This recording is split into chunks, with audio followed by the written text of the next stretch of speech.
में आपका स्वागत है। आइए देखते हैं हम मैथिली सब्जेक्ट यूपीएससी में किस प्रकार का सिलेबस है और किस प्रकार का इसका परफॉर्मेंस है। देखिए, मैथिली यूपीएससी में 2006 में आया था। तब से यह सब्जेक्ट निरंतर सफलता सुनिश्चित करती रही है और मार्क्स भी आपको आता रहा है। हाल के वर्षों में थोड़ा सा कन्वर्जन रेट निश्चित रूप से कम हुआ है, लेकिन इस रिजल्ट को कन्वर्ट होने में मैथिली के साथ साथ जीएस का भी योगदान होता है। इस बार ही देखिए, शक्ति दुबे जिनका टॉपर्स हैं इस बार, और उनका 278-79 नंबर है सब्जेक्ट में और वो टॉपर है। मैथिली में जैसे विकास जी हैं 275 नंबर लेकर के आए और सिलेक्शन उनका नहीं हुआ। इंटरव्यू दिए थे, इसमें मैथिली का कोई दोष नहीं है। 282 नंबर भी आया है, फिर भी सिलेक्शन नहीं हुआ, इसमें मैथिली का दोष नहीं है। 272, 267 कई लड़कों का नंबर है 260 से ऊपर, और 260 से ऊपर आने के बावजूद भी अगर सिलेक्शन ना हो तो इसमें मैथिली का दिक्कत नहीं है।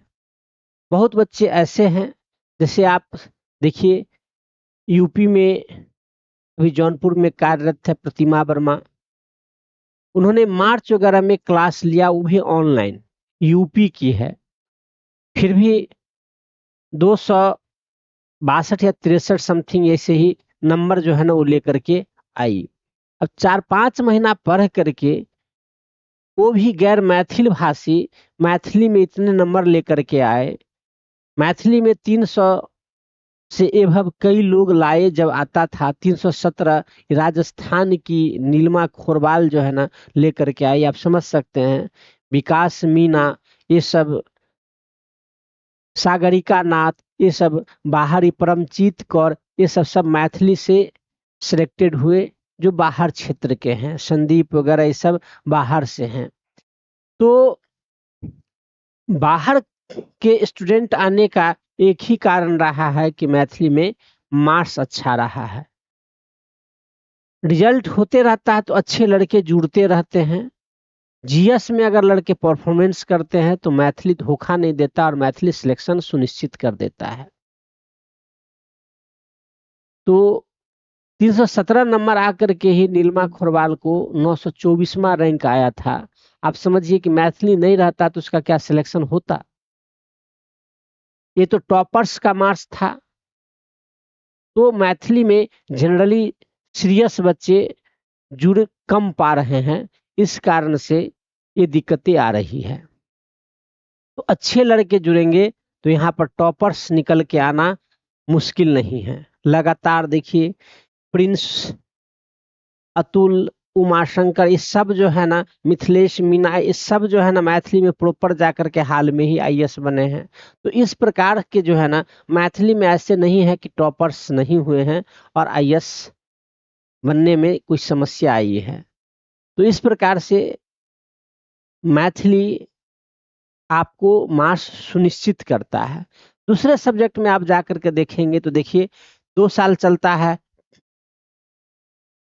कभी पवेड, 2 साल एंथ्रोपोलॉजी, तो 2 साल सोशियोलॉजी, 2 साल 3 साल के बाद ऐसे ट्रेंड चेंज होता है। क्योंकि यूपीएससी में कोई भी सब्जेक्ट अगर आपको टॉप लेवल पे जैसे ही पहुंचता है तो वहां पर यूपीएससी उसको बंदिश कर देती है। वहां पर क्वेश्चन को इस प्रकार से मॉडिफाइड करती है और इस प्रकार से जो है ना वो चेंज करती है कि लिख पाना मुश्किल हो जाता है। करंट सिनेरियो से इस प्रकार से जोड़ा जाता है। देखिए, हिंदी में ही बहुत हल्ला हुआ, तो हाल के पिछले बार देख लीजिए हिंदी का स्थिति।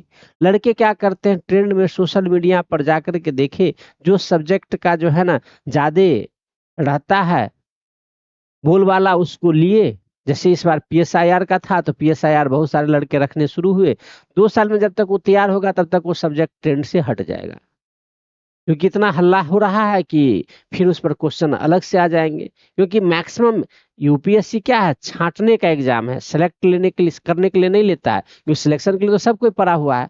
तो स्वाभाविक है कि अगर 7,000 8,000 लड़के मेंस लिख रहे हैं तो उसमें से 2-3 हजार PSIR वाले हो जाएंगे।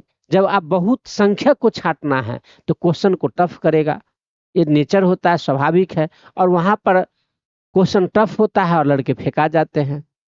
जब तक ट्रेंड से तैयार करके जाते हैं उनका बारी आता है, तब तक वो सब्जेक्ट ट्रेंड में ही नहीं रहता है।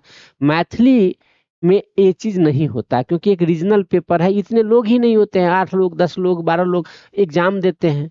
अब 8 10 12 में हर साल 1-2 लड़के का सिलेक्शन तो हो ही जाता है।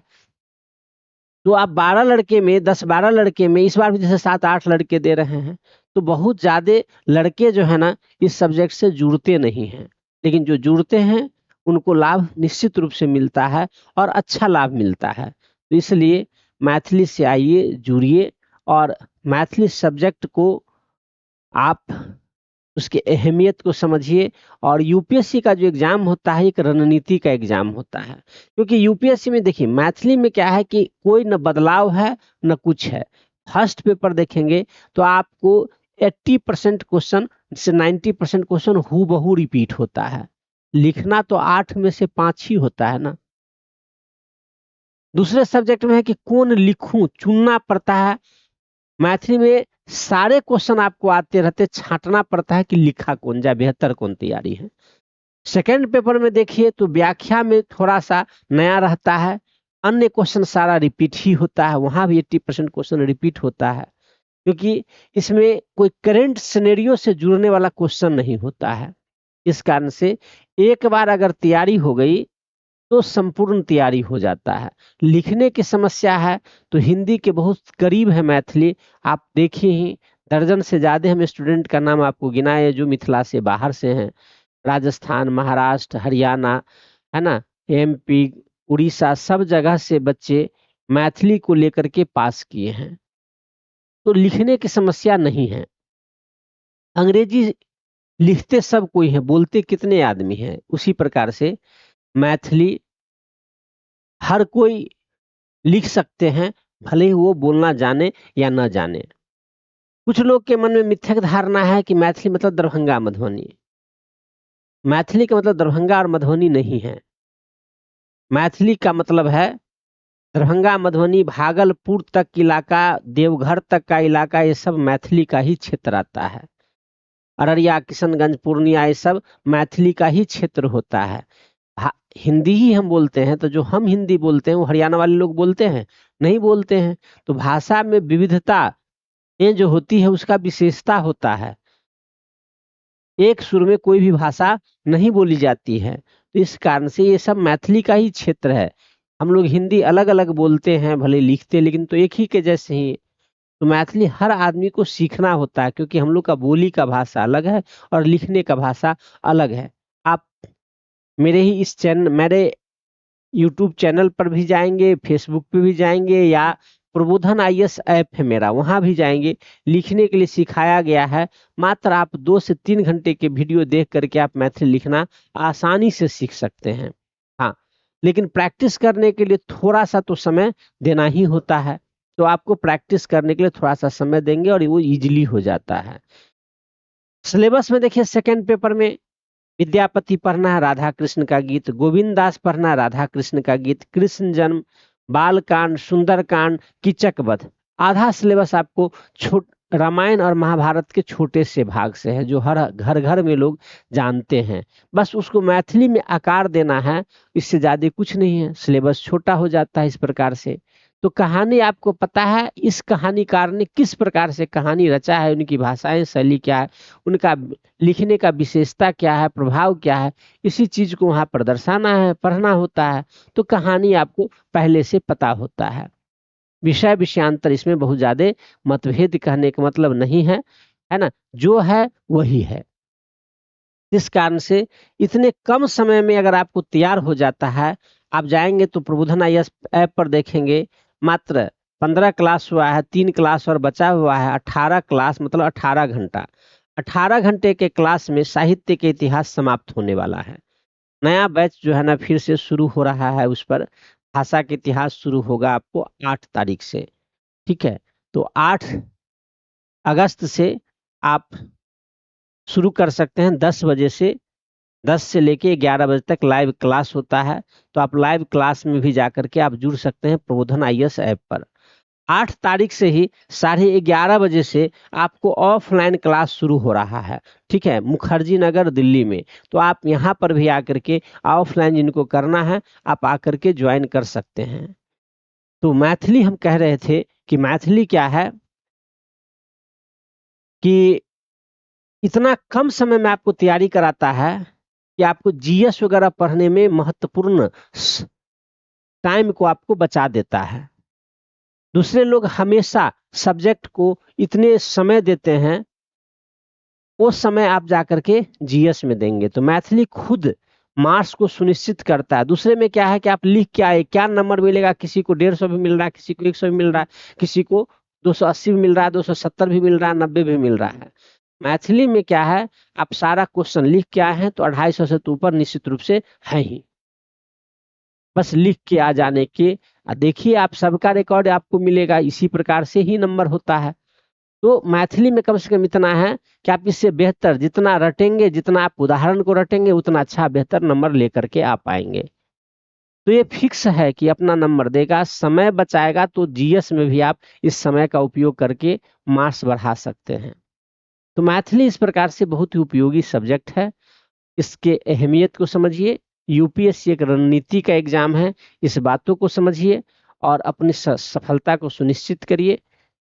विशेष रूप से आप तुलनात्मक रूप से अध्ययन करिएगा कि अब जो है ना प्री और मेंस के बीच में मात्र 2 महीने, 2.5 महीने, 3 महीने का समय मिलता है और 60-70 दिन में आपको एक बड़े से सब्जेक्ट को संभालना थोड़ा सा कठिनाई हो जाती है।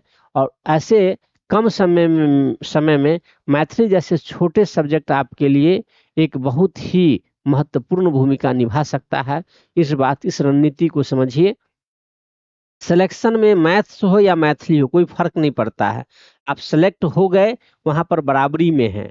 वहां ये जो लोगों के मन में मिथ्यक धारणा मैथिली को लेकर के जो नकारात्मक बातें हैं, क्योंकि मैथिली को जो समझते नहीं है वहीं पर, क्योंकि मार्केट में जनरली लोग के एक मिथ्यक है कि अरे मैथिली की बात नहीं है, आपको सेलेक्ट होना है और जहां पर सिलेक्शन सुनिश्चित हो उस बात को आप अडॉप्ट करिए। ठीक है, तो इतना कहना था। अगर आप लोग को बात थोड़ा सा अच्छा लगे तो मैथिली के विकास के लिए, मिथिला के समर्पण के लिए इस वीडियो को थोड़ा सा शेयर करिएगा ताकि अधिक से अधिक लोगों तक यह बातें पहुंच सके।